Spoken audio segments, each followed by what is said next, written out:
Halo Sobat Easy Stock, ketemu kita lagi. Kita membahas IPO perusahaan infrastruktur, kodenya KETR, Ketrosden Trias Mitra. Itu di bulan Oktober ini, book buildingnya 20-26, harganya 360, 246 sampai 360, tapi saya pikir itu akan dipakai harga tertinggi 360. Sekarang kita lihat more infonya. Wired Telecommunication Service, pembangunan, penjualan, pemeliharaan fiber optik, didirikan udah lama, tahun 94 nih. Ini perusahaan tua ini. Perusahaan tua.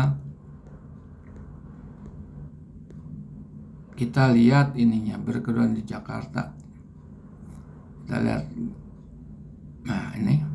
Oke. Kita lihat home hour service. Develop over 6,000 km submarine and inland fiber optic cable. 80% sudah terpakai. Ini portfolionya Jakarta, Bangka, Batam, Singapura, Surabaya. Ini perusahaan yang kuat ini sebetulnya nih. Perusahaan yang sebagai developer. Nah, ini sebagai kontraktor, perusahaan yang padat modal ini. Terus managed service. Nah, dia managed service juga. Submarine cable guard, submarine cable restoration. Oke, perusahaan teknologi high tech nih ya untuk fiber optik. Sekarang kita mau buka prospektusnya. Berapa saham yang di offer sama dia? Oke, kita lihat ya. Yang di offer berapa? Nah, kita lihat nih. Sebelum dia listed, sahamnya 2,4 miliar. Dijual 426 juta lembar atau 15%. Totalnya jadi sahamnya 2,8 miliar. Kalau dilihat komposisi yang dijual ke publik atau besarannya tidak terlalu besar, jadi potensi untuk dimainkan bandar lumayan sebetulnya nih. Oke, kita mau lihat lagi sisi balance sheet-nya. Oke, 17 balance sheet-nya.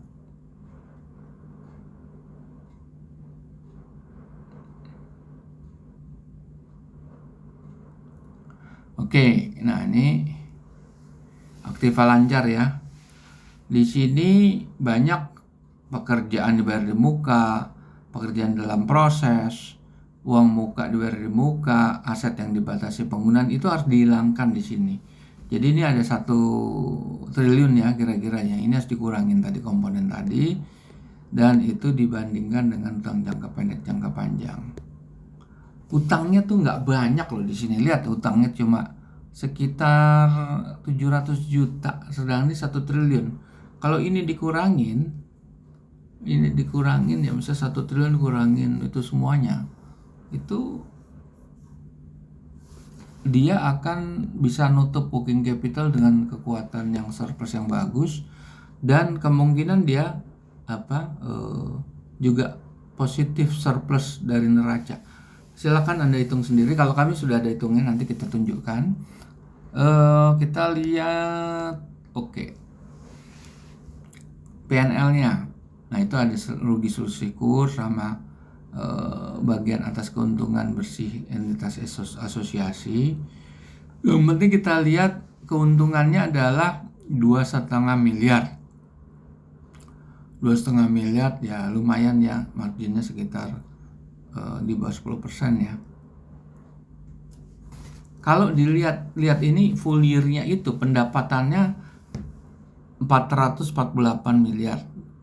Dalam 3 bulan itu dia sudah mencapai 50 miliar. Jadi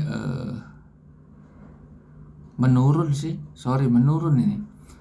Asumsinya kalau 50 miliar itu 3 bulan, kalau full year itu kan kali 4, cuma dapat 200. Juga di ini ya, di di sisi ininya nih apa? Net profitnya itu 114 miliar ya. Sedangkan 3 bulan itu baru mencapai 2,5 miliar. Berarti 2,5 miliar itu kalau dikali 4 kan cuma 10 miliar ya. Iya, 10 miliar. Berarti terjadi penurunan ini. Terjadi penurunan itu, lihat aja di situ. Terjadi penurunan. Oke, kita mau lihat capex-nya berapa sih? Capex-nya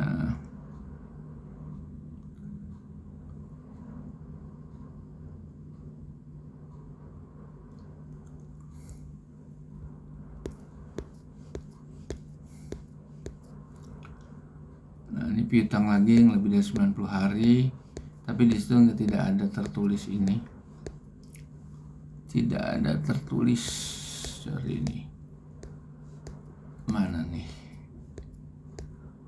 Nah, ini aktiva tetap nih ya. Penambahannya di sini ya, penambahannya 5 miliar. Oke, 5 miliar ya. 5,8. Aset dalam pembangunan nggak ada.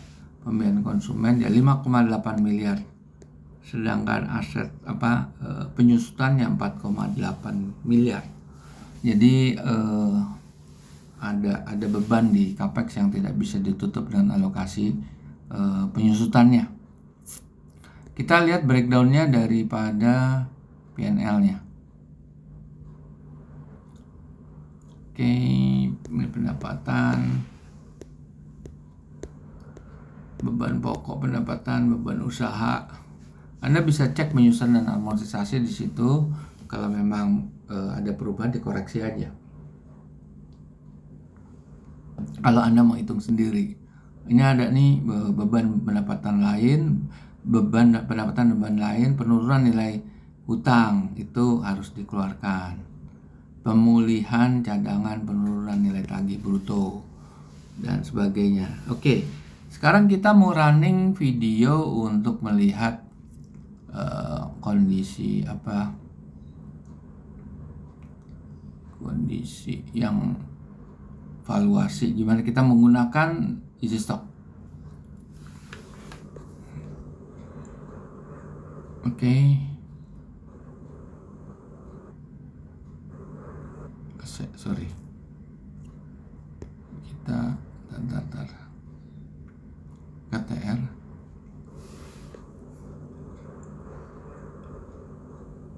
$1.116 ya kita hitung ya.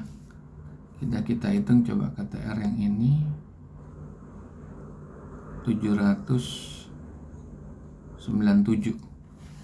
Udah kita hitung, coba ya kita lihat dia di harga berapa mintanya. KDTR mintanya, KETR 360. Jadi valuasi tinggi ya. Valuasinya tinggi nih. KETR emang pakai udah Q2 itu. Q2 itu di 700. Ini kok nggak bisa running. Nah ini dia. Oke, sudah running. Ini kita lihat.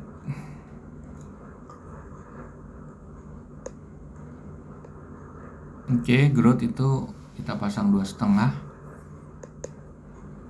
karena dia high tech, mungkin ya bisa juga lebih rendah dari itu. Silakan. Nah ini udah Q2 ya, udah laporan yang paling update nih Q2. Q2 itu harus disetahunkan. Oke, harus disetahunkan dengan harga 360 ya. Oke, kita skip dulu nih sampai di sini. Dividen nggak ada ya. Ada dividen, dia tuh bayar dividen juga. Jadi lumayan bagus performance-nya, keuangannya. Dia bayar dividen, nilai aset bersihnya ini udah yang Q2 ya, udah semester 1. Oke, kita lihat berapa. 797. Harganya juga 350, worth it ya. berarti upside-nya masih tinggi nih. Oke, sekarang kita mau lihat lagi yang tahun lalunya. Lalu kalau nggak salah yang ini nih mestinya nih.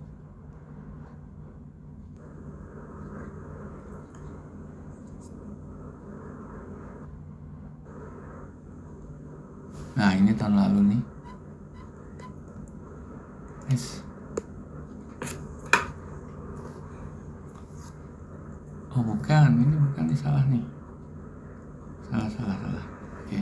Ini 9, sorry 9. Ini 9 KTR yang ini ya, oke. Ini tahun sebelumnya nih. Wire Telkom ke Terus dan Trias Mitra, oke, kita buka terus. Ini tidak perlu disetahunkan, dividennya juga bayar. Berapa nilai wajarnya? Coba kita lihat. Tadi 700-an ya. 700 tetap di atas harga offeringnya. Bisa 2 kali lipat.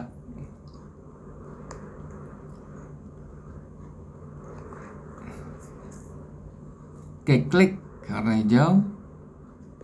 Wow, lebih tinggi, 1168 atau 740. Artinya begini ya, saham ini cukup menarik ini untuk dibeli secara IPO ya. Kalau lihat upside-nya bisa sampai 700 loh. 2 kali lipatnya. Pertanyaannya kenapa emiten itu menjual di bawah harga nilai wajarnya, di bawah nilai wajarnya. Rata-rata itu di atas. Kenapa? Kita udah cek tadi kan laporan keuangan, kinerja bagus, neraca bagus, bayar dividen, labanya stabil, marginnya juga stabil. Jadi sebetulnya apakah dia salah hitung? Bisa jadi, kan tidak semua underwriter itu tahu cara menghitung nilai wajar. Sebetulnya dia jual terlalu murah itu dengan 740. Dengan 360 perak itu terlalu murah. Karena nilai wajarnya aja 700-an. Oke? Para pemirsa, kita jumpa lagi di video berikutnya.